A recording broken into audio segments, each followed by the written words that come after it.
Magandang araw mga kabataan! Ako si Mona at siya naman si Toto.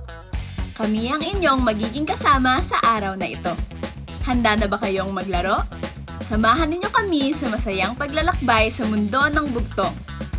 Ang bugtong-dugtong ay hindi lamang isang laro, kundi paglalakbay sa kasaysayan at kultura ng mga Pilipino. Ito ay pagpapahalaga sa ating mga kwento at kultura na nagbubuklod sa nakaraan at kasalukuyan. Sa larong ito, nangangailangan ng 5 manlalaro at ang kanilang talino at diskarte. Dahil sa bawat hakbang, isang sagot ang maaaring kinakailangan. Bago magsimula, alamin ang tamang hakbang. Basahin ang gabay sa paglalaro para sa detalyadong paraan. Handa ka na ba sa bugtungan at dugtungan? Magpamalas ng iyong husay. Tara na't bugtungan ang kinabukasan sa bugtong-dugtong. Isang hakbang, isang sagot sa masiglang bukas ng bawat kabataan.